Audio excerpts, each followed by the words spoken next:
back to lagi di IndiCast. Nah, kali ini Rizky sebagai hostnya seperti biasa bakal bincang-bincang sama para pebisnis.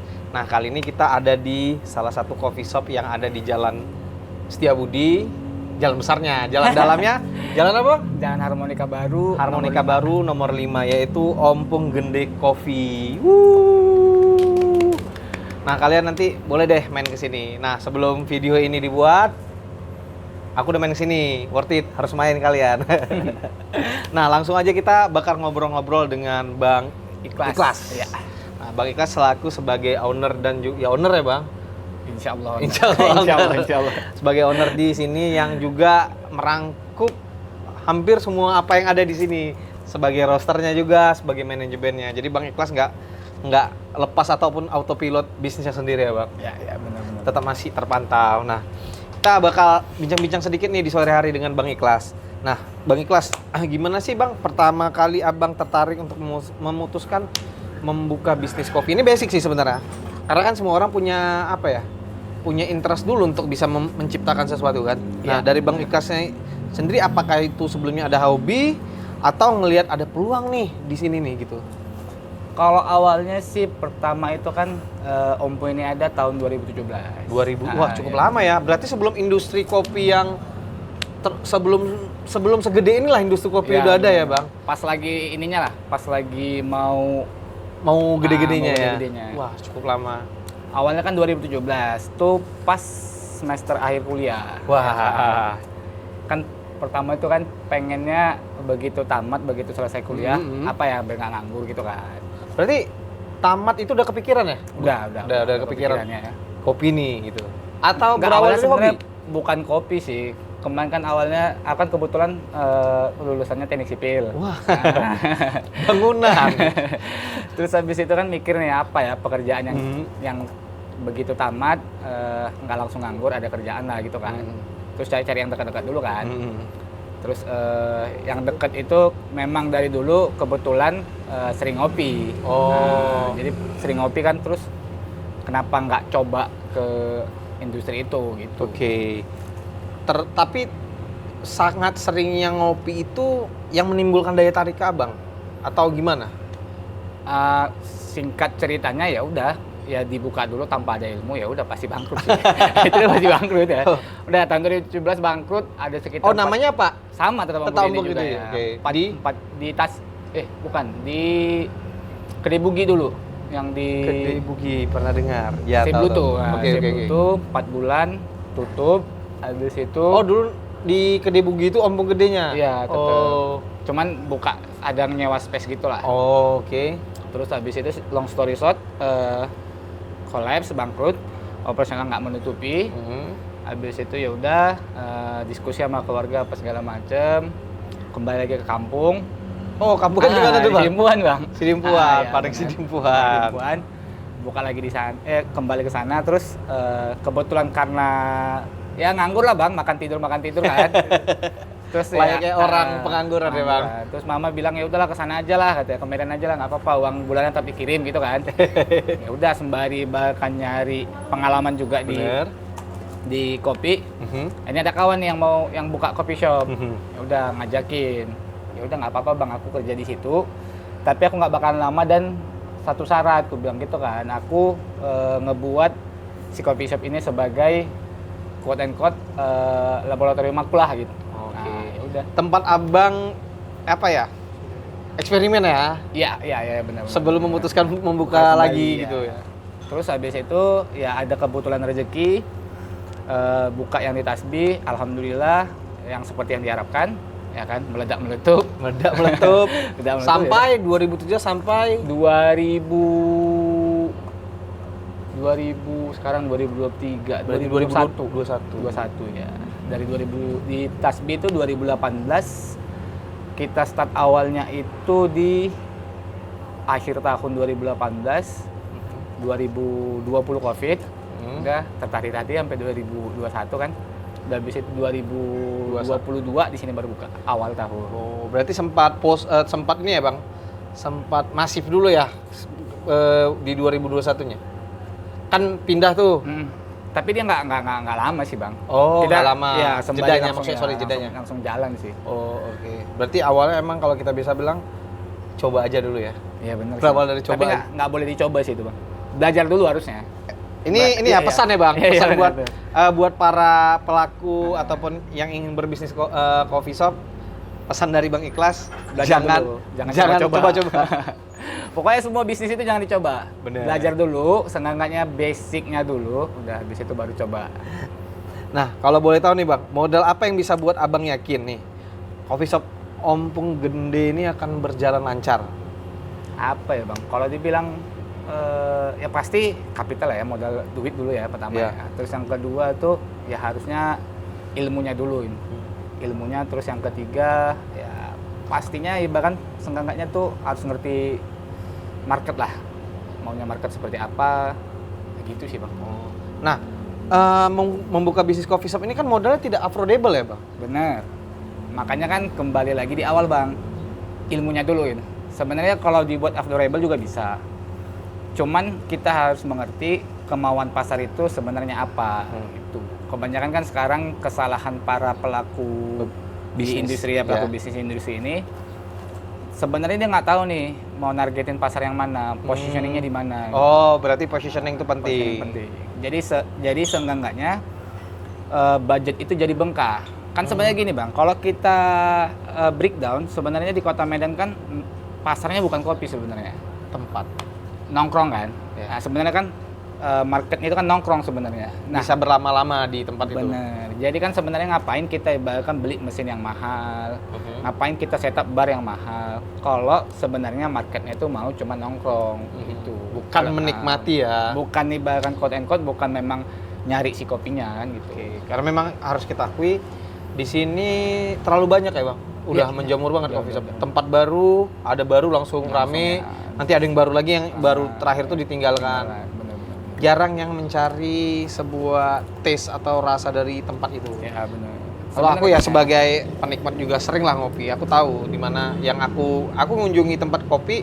Kalau makannya, tapi paling utama tuh minuman sih aku. Yeah. Minumannya enak. Aku bakal senang berlama-lama di situ. Dan tempatnya nyaman. Nah, apalagi sekarang kan orang jual tempat bisa dibilang sekarang. Benar-benar. Dibandingkan jual rasa kan. Sebenarnya nggak salah sih bang. Cuman ya itulah termasuk strategi kan, strategi Ya. bisnis. Maksudnya artinya ketika kalau ibaratkan memang targetnya mau nongkrong gitu kan, ya udah buat aja ibaratkan capex rendah, opex rendah, ya kan seenggaknya nanti ROI-nya lebih cepet. Ngapain ibaratkan terlalu Ngejar ngejar KPI itu apa? Kualitasnya. Ya benar. Kalau ibaratkan memang mau mainnya industrinya di kopi, produknya di kopi, pastinya operasional gede, ya kan, capex-nya juga gede, ya udah pasti bakal tertarik hati kan. Ya. Segmented aja udah sebenarnya. Berarti Cari yang mana aja segmennya. intinya yang kayak dibilang Bang Ikhlas, sesuai aja sama pasarnya. Bener-bener.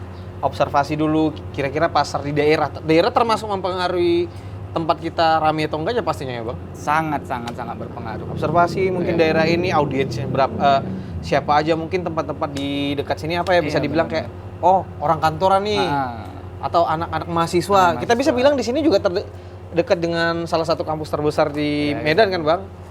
Nah kalau untuk strategi nih Bang yang Abang lakukan di Ompong Gede ini agar tetap dikenal orang di tengah persaingan bisnis kopi yang semakin ramai ini apa Bang?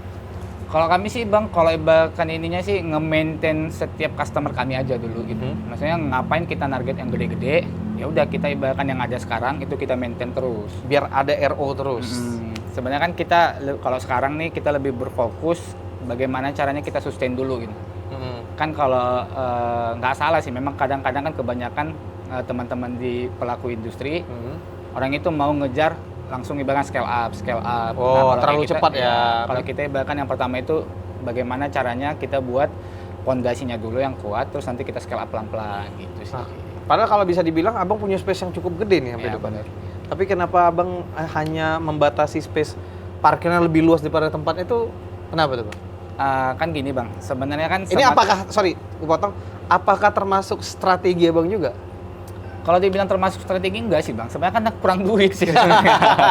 Semua orang tuh pasti pengen gede lah, tapi kan sebenarnya gini, kita kan juga harus menimbang lah. Kalau tempat kita buat semakin gede, berarti kan sama aja beban operasional per harinya Lebih tinggi. lebih tinggi. Cost produksinya kan pasti lebih tinggi. Nah, kita kan harus mengukur juga nih kemampuan belinya si customer yang kita capai, yang kita target itu seberapa gede. Nanti kan bakal mempengaruhi lah. Gitu sih Bang. Apalagi kan kalau kayak sekarang persaingan makin ketat, ya kalau kita menjual quality, kita kan seenggaknya ya harga harus mengikuti. Iya. Nah, kita nggak bisa juga seperti itu kan. Nggak bisa kita menafikan bahwasannya sekarang persaingan pasar itu semakin ketat. Nah, ya udah, jadi kami bahkan menargetkan kayak mana caranya operasional kita supaya rendah, ya kita juga harga bahan baku naik, kita juga masih bisa ya udah press sana press sini gitu-gitu. Nah, berarti kurang lebih strategi Abang melihat ini ya Bang, peluang dan tetap mengikuti waving market di sini lah ya, bisa dibilang gitu ya. Yang paling penting itu sih gini sih Bang, ya ke customer itu maunya apa, ya biasanya itu kita harus menempatkan kemampuan beli orang itu. Ya kita bilang juga bahkan ya kita pasti bisa buat produk yang paling oke. Pasti. Tapi nggak semua orang bakal bisa untuk membeli barang yang oke. Ya udah kita ya sekarang mampunya harga segitu ya ngikut aja ke situ. Tapi ada keinginan untuk lebih nge-improve lagi pastinya kan? Pasti sih Bang. Kalau sekarang sih Om Pu Gende itu strateginya bagaimana caranya sustainable kita lagi cari formula kayak mana, bagaimana caranya supaya operasional rendah, cost produksinya itu bisa direndahin gitu sih. Oke. Nah nih Bang, ngomong-ngomong tentang kopi, apa ada inovasi dan teknologi baru yang berbeda dari Abang gunakan di Om Pu Gede nggak kira-kira dibandingkan tempat-tempat lain? Kalau kami sih nggak terlalu yang gimana-gimana ya Bang. Cuman kalau Om Pu itu selalu bicarain produk itu yang sustain gitu. Makanya dari awal kenapa bahkan ada roasterinya gitu kan. Ya contoh paling gampang lah ya. Satu produk ibaratkan es kopi susu yang sekarang lagi menjamur gitu kan. Aren. Es kopi susu gula aren lah itu. Nah, Om Pu itu walaupun itu produk bukan main produk kami awalnya, tapi itu yang menjadi tulang punggung sekarang. Itu memang kami set dari awal tetap yang pertama tuh bahan baku itu harus sustain. Gula merahnya juga harus bisa kita pastikan setiap bulannya selalu ada dengan permintaan kita. Habis itu kopinya juga apa yang kita ini dan nggak akan berubah. Spektrumnya masih sekitar situ. Makanya kita bahkan kuncinya itu di yang seperti itulah, inovasi kita itu lebih ke sana, lebih menjaga kestabilannya ya, menjaga tetap konsistensi rasa dari tempat ini. Kalau jujur aku boleh bilang kopi susunya beda dari tempat yang lain. Aku nggak tahu kenapa, kalian udah coba sendiri, itulah formula dari Om Pu Gede sendiri. Karena apa ya Bang? Nggak semua orang bisa menjaga konsistensi dari sebuah produk. Karena naik turun, kadang under, kadang over. Nah untuk menjaga di tengah-tengah itu kan butuh apa ya? Effort yang harus menjaga. Kita harus gini nih, stabil. Nah itu lebih susah menurutku dibandingkan kita mau up, mau scale, mau down sama sekali. Nah nih Bang, ada nggak yang membedakan coffee shop Abang yang kelola ini dengan coffee shop yang lain di luar sana? Atau mungkin signature menjadi ciri khas si Om Pu Gede ini Bang? Apa ya, kalau ibaratkan yang membedakan mungkin tadi kalau gula aren aku jujur beda, itu beda. Aku boleh bilang itu beda. Gini ya, mungkin bahkan kami masuk di waktu yang tepat aja sih Bang. Itu aja sih, di waktu yang tepat, di saat industri belum yang gimana kali gitu kan. Memang udah bermain ya. Sudah ibaratkan terjun di industri, mungkin gara-gara itu jadinya ibaratkan kami itu para pelakunya coffee geek lah sebenarnya Bang. Jadi bahkan dalam suatu produk itu ya memang betul-betul di riset, betul-betul di develop. Jadi ya itu sih sustain aja gara-gara itu. Kestabilan. Iya, pasti ngejar ke situ aja harga. Tapi ya bukan berarti bakal di zona nyaman terus kayak gitu kan Bang. Pasti ya, udah ada plan-plan yang akan dibuat ketika udah yakin nih dengan produknya udah konsisten, mungkin upscale-nya kita tunggu aja. Nah, Om Pu Gede sendiri sudah berjalan sejak 2017 nih Bang, dan masih bertahan sampai sekarang. Pastinya melewati masa krusial seperti pandemik 2020 kemarin itu yang membuat bisnis UMKM gulung tikar kan banyak tuh ya Bang. Nah, bagaimana cara Bang melewati masa krusial di zaman itu Bang? Nah, sebenarnya kan di setiap ada krisis pasti akan ada sebuah harapan baru kan. Benar. Jadi waktu kami di COVID itu, akhirnya kami paham tuh di situ bahwasannya kita tuh kembali lagi tadi Bang, yang buat bisnis F&B itu bangkrut karena cost produksi yang terlalu tinggi. Oke. Jadi sebenarnya kalau ibaratkan teman-teman mau melewati fase-fase krisis itu, yang pertama harus apa bahasanya ya Bang? Rapi administrasi dulu gitu. Seenggaknya itu tercatat semua. Manajerialnya. Tercatat semua. Jadi ketika ibaratkan ada terjadi atau ibaratkan krisis atau ibaratkan omset tidak bisa menutupi operasional, telah dulu nih, klasifikasi dulu. Hal mana yang kita kurangi pertama. Gitu. Karena kan di kopi ini kan kebanyakan pelakunya itu dia mengelolanya itu seperti restoran. Oke. Padahal sebenarnya bisnisnya adalah retail. Ya. Iya kan. Nah, jadi bahkan hal-hal yang seperti itu Bang, kita Oh, kurangi kita dulu. bisa bilang retail juga ya. Sebenarnya retail Bang. Karena itu dia salahnya kebanyakan Orang menganggapnya F&B. F&B. Sebenarnya dia bisnisnya retail sebenarnya. Tetap fokusnya itu lebih bagus itu rugi tapi tetap ada berjalan daripada nggak sama sekali. Nggak sama sekali. Oh, punya konseptual pemikiran yang beda ya. Kalau menurut aku, kalau Bang Ikhlas ini nganggap coffee shop itu bukan hanya F&B tapi sebenarnya retail. Nah, kenapa sih sampai berpikiran kayak gitu Bang? Karena kan gini, kita kan sebenarnya ngejar quantity Bang, bukan quality kan. Yes. Nah, terutama So far balik ke bisnis atau tempatnya masing-masing nggak sih? Nggak, seharusnya Bang kalau menjalan, karena kan produknya itu semua bisa di copy paste kan. Bukan produk yang ibaratkan beda gitu kan. Semua kan rata-rata paling pembedanya kan cuman di segi bahan bakunya. Tapi ketika ibarat kita bicara ini kurang lebih kan spektrumnya sama-sama aja. Iya, main produk kayak kopi susu aren, americano, cold and brew, segala macam ya sama. Template lah. Template sebenarnya kan Bang. Jadi sebenarnya itu bukan ya pure, kalau dibilang F&B ya mungkin F&B gitu. Tapi kan sebenarnya ngejalaninnya tuh harus tetap quantity yang kita kejar. Konsep retail Tetap. Nah, makanya kebanyakan kadang-kadang teman-teman melakukan hal seperti itu. Makanya sekarang ada agak aneh sebenarnya fenomena zaman sekarang. Ada anomali lah. Anomalinya apa tuh? Kayak gini, filter manual brew. Oke. Itu lebih mahal daripada cappuccino. Padahal secara secara HPP. Oke, HPP itu kalau para pelaku usaha tahu itu kayak modal dasar. Modal dasar ya. Modal dasar. Banyak yang awam nggak tahu Ya. HPP itu apa. HPP itu modal dasar. Lebih mahal cappuccino dong. Ada susu. Yes. Ya kan, ada kopi, ada air. Bener.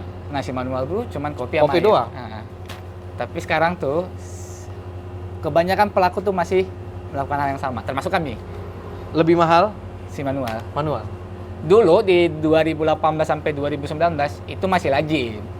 Karena satu cappuccino dengan 3 cappuccino dengan 1 filter sama waktu pembuatannya. Kita Oke. kan ada waktu kan. Oke, nangkap.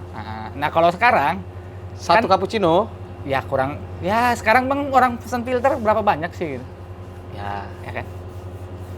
Makanya kalau aku dulu salah satu, walaupun aku termasuk yang mempopulerkan kopi susu gula aren ya di Kota Medan gitu, tapi aku salah satu penentang itu sih sebenarnya. Iya, karena udah tahu ilmunya. ya, bukan tahu ilmunya Bang, efek sampingnya mulai kelihatan sekarang.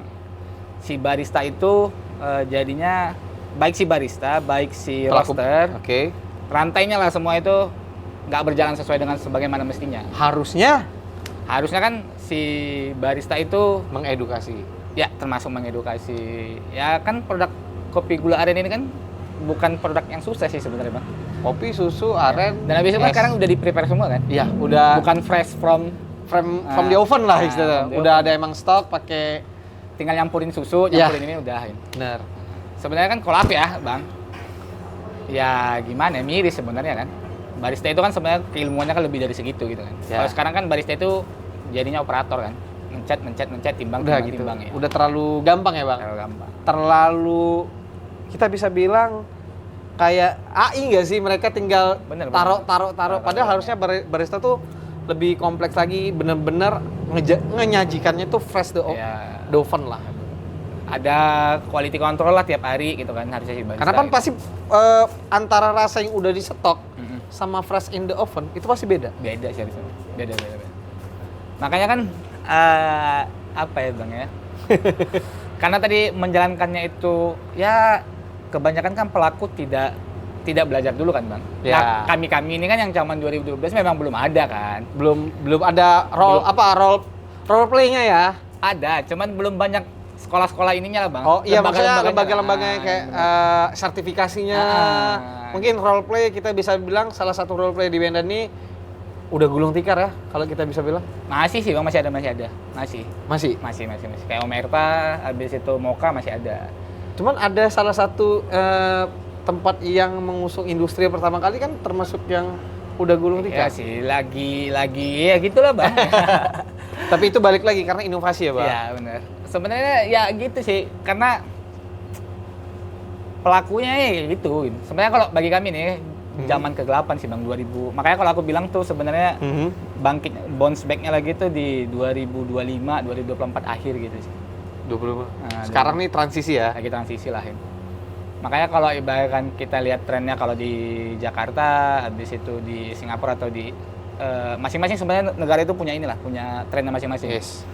Kalau di Australia kan coffee mesin lah, espresso, americano, sama cappuccino gitu. Yes. Kalau di Singapura itu coffee filter, lebih banyak manual brew lah. Manual brew. Nah kalau kayak kita kan ini kopi Banyak. gula aren.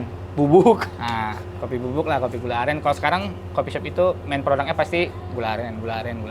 Market Indonesia. Market Indonesia. Cuman kalau sekarang kalau yang beneran industri kopinya udah mulai bergeser lagi sih. Trennya itu sekarang ke experience bar. Oke, itu gimana tuh, Bang? Yang ya datang habis itu nyajiin kopi suggest-nya by baristanya. Oh, like a barista seutuhnya ya. seutuhnya. Ya kayak semacam omakase lah di makanan, Bang. Oh. Set menu gitu-gitu lah, lebih experience lagi lah. Kayak apa ya? Kita mau ke tempat itu harus waiting list dulu. Ada tuh aku gitu pernah lah, pernah lihat di Jakarta ya. Ada tempat salah satu coffee shop ya bisa bilang yang agak high class lah. Kita datang ke sana terus nanti baristanya mengedukasi Ya, mau bener. Mau kopi apa, yang ini, ya. kopi yang itu, side dish-nya juga, Nah, terus iya, prosesnya. Nah, mulai saat ini menurut Abang mulai menimbulkan industri yang kayak gitu. Ya arah ke sana sih, Bang. Tapi untuk di Medan sendiri belum ada ya? Kalau di Medan sih biasanya 2 tahun lagi sih, Bang. 2 tahun lagi? 2 tahun lagi. 2 tahun lagi. Atau setahun lagi lah gitu. Itu udah paling cepat ya, Bang? Karena kalau itu beneran apa ya? Beneran kalau itu Settle malah ya? di belakangnya kan yang paling krusial gitu. Kalau ibaratkan di depan itu kan cuma tinggal nyajiin. Tim R&D-nya ibaratkan yang lebih penting gitu. Karena kan kita mesti nge-rolling menu tiap ya sekali sesi. Ya, bisa mungkin 3 dalam bulan minggu nih satu musim. sesinya V60 atau minggu depan manual brew tapi dengan beans Beans yang lain, ya. gimana. Nah, gimana nih Bang cara Abang mengukur kesuksesan bisnis selain dari aspek finansial? Branding sih, Bang. Branding. Nah, branding. Seberapa penting menurut Abang branding saat ini? Nah, itu dia aku telat sebenarnya tahunya seberapa penting branding itu kan. Berarti termasuk orang yang telat untuk Telat. branding. Karena itu dia makanya aku tegaskan tadi Bang bahwasanya belajar itu yang paling penting gitu kan. Oke. Belajar dulu baru terjun ke industri. Karena gini apapun kita bilang ketika bahkan orang ketika kita bahkan paham tentang branding, contoh yang paling gampang, contoh kasus ibaratkan kayak Le Mineral versus Aqua. Ya lambat laun dominasi Aqua kan terhancurkan oleh Le Mineral kan, Bang. Yang dilakukan apakah perang harga? Tidak. Yang dilakukan strategi marketing. Marketing Nah, 1.0, 2.0, 3.0, 5.0. Sama kayak halnya yang paling ini lagi antara teh botol dengan teh pucuk. Teh pucuk. Nah, Pelan-pelan mulai transisi nih. Ah. Teh pucuk kemanapun menjadi market leader kalau duduk ngopi. ngumpul kan Ngumpul. gitu, Bang. Yang paling penting itu makanya ya segampang-gampangnya kalau orang dulu bilang kan kalau berbisnis itu ATM gitu kan. Ya. Kalau aku enggak sih, Bang. Kalau sekarang makin ada ilmu ya strategi, targeting sama positioning aja. Lihat aja bahkan market tuh lagi di mana. Udah, terus posisi di mana. Kita ambil Habis itu ya. langsung udah tahu nih marketnya di mana, kita harus menempatkan posisi kita untuk kemana. Untuk kemana ya. Karena kan bukan industri kan udah bertumbuh kan, bukan Ya. bukan sedang berkembang gitu kan, bukan bertumbuh, bukan lagi, grow ya. growth lagi lah gitu. Jadi telat nih menurut Abang secara Telat branding. sebenarnya secara branding. Berarti itu telat. media sosial, Ya lebih ke ya media sosial kan brand identitas kan penting tuh Bang. benar. Cuman kalau sekarang kan Bang, ya orang pun kan udah mulai malas kan nengok. Oke. Nah, Kalau Abang iklan dalam iklan. arti telat branding itu di mana tuh? Di semua sih Bang, di semuanya lah kalau bisa dibilang gitu. Makanya ini kita lagi ngedevelop satu unit usaha yang kemungkinan besarnya bakalan nge-branding sih gitu. Oh, sebuah agensi. Bukan agensi, Bang. Jadi maksudnya kalau ini kan gimana? apa ya? Brandingnya itu kan nggak dilakuin sama sekali. Ya brand identitinya juga tertancap di kepala orang kan dengan sendirinya kan. Yes. Tidak ada yang dilakukan kan. Mumpung gede, tasbih orang tahu ya kan. Gitu kan. Kebetulan aja ya bahkan di waktu yang tepat aja nggak ada pesaing, tiba-tiba ada gitu kan. Jadinya terbentuk sendirilah identitasnya kan. Kalau sekarang memang ada mau bentuk satu unit usaha. Oh, baru lagi. Ya, baru lagi. Sub apa ada bagian dari Ompong Gede sendiri atau emang di luar dari itu? Bagian dari Ompong Gede sendiri. Berarti kayak ya, subnya. tetap bisnisnya di kopi kopi juga. Gitu. Scale-nya tetap sama atau enggak? Kita lebih kalau ini kan nge-spill aja loh udah ya. Kita mau buat ini sih, Bang. Unit usaha yang cost produksinya itu rendah. Oke. Habis itu tapi mobile. Oh, aku tahu. Tapi mobile. Yang lagi banyak saat ini kan. Beberapa bulan terakhir nih. Mau ngambil segmen di atasnya, Bang. Oke. Kalau itu kan ngambil segmen yang di bawahnya. Iya, itu kalau kita bisa bilang itu menengah ke bawah. Menengah ke bawah. Kita malah mau ngambil segmen ke atasnya. Nah, itu strateginya kalau ngambil menengah ke atasnya gimana? Tetap sama all around juga kayak yang ya ada sekarang itu? All around juga, tapi bahkan kita ya tetap kalau bahkan itu kan semua udah disiap-siapin kan. Kita targetnya itu fresh from the oven. Oh, oke. Berarti maksud dari Abang yang tadi pengen mengubah transisi itu dimulai dari ini? Iya. Makanya Abang bilang 2024 kayak comeback-nya nih dari barista yang sebenarnya. Berarti itu barista yang bakal turun langsung? Iya, benar. Pure. Bukan barista yang udah nyiapkan kopi tinggal tuang es. Kan. Jadi kita bakal buat segmennya itu ya memang mengarahnya ke sana gitu. Bisa di-spill nggak, Bang? Kapan nih mulai? Mungkin kuartal kedua kali, Bang. Oh, berarti after puasa, guys. After puasa. Bulan 6-an lah, kurang lebih ya. Iya, benar. Kuartal 2. Nah, keren nih. Kita bakal tunggu. Namanya tetap sama apa beda? Kayaknya beda sih, Bang. Beda. Dan pakai sama apa enggak? Apa? Pakai apa ya? Yang yang buat mobilitasnya itu tetap pakai yang kayak yang ada sekarang apa enggak? Kita pakai ini sih, Bang, pakai bemo sih. Pakai bemo ini. Tunggu aja nanti kita bakal bemo. tunggu di bulan 6 ya, Bang. Iya, salah satu subdivisinya dari Ompong Gede sendiri dan bisa dibilang inovasi lah saat ini di mana keresahan sebagai seorang barista yang sebenarnya. Ini, Bang, ada pertanyaan terakhir nih, Bang. Gimana Abang melihat perkembangan bisnis kopi nanti di 2004? Masih seksi, asalkan masih seksi. Iya, masih seksi. Asalkan bahkan tahu ya mau ngambil segmen yang mana. Oke. Kalau dulu positioning kan, ya. Iya, kalau dulu kan ya kami salah satunya termasuk Palu Gada kan. Ya, semua Palu Gada semua ada. Jadi kan hasilnya modalnya harus gede. Ya, karena yang di reach banyak ya. Iya, benar. Nah, kalau sekarang ya berapa kemampuannya, ya udah segmented di situ aja udah. Fokusnya di situ aja. Fokusnya ke situ aja. Sampai benar-benar jadi kalau kita bilang sampai benar-benar jadi penguasanya baru kita buka segmented yang baru. Kalau aku sekarang kan, Bang, ya manualan aja kan orang jualan sekarang, gerobakan juga jualan. Ya, benar. Banyak kan. Yang paling penting itu sebenarnya tahu aja kemampuannya berapa ini. Jangan memaksakan. Apalagi sampai mencari investor-investor. Pusing mikirin baliknya. Ya. Kalau ibaratkan ngutang sudah untuk scale up ya nggak apa-apa. Ya, karena aku juga dengar ya, Bang. Banyak pebisnis yang aku juga punya bisnis lah lagi ngebangun. Dan nerimalah beberapa penawaran dari orang untuk investasi. Cuman aku berpikir kalau belum duduk di satu row, kalau aku belum duduk di satu row belum enak jalannya, kenapa aku harus nambah row lagi? Terus dan memikirkan gimana cara memperbaiki jalan di row tersebut. Karena aku harus berpikir income yang aku dapatkan di sini harus menutup investasi yang diberikan. Karena jadi double kill dong. Ya, beban investasinya harus gimana cara ngebalikinya, terus keuntungannya juga nggak bisa diambil karena ada investor yang nerima. Nah, menurut Abang tuh gimana tuh? Sebenarnya gini aja sih, Bang. Gampangnya sebenarnya bisnis kan ada 3. Kita harus punya orang yang bisa ngejaga keuangan, bisa ngatur cash flow. Terus kita butuh orang yang bisa ngedevelop ya branding dan marketing lah. Kita kan cuma butuh itu.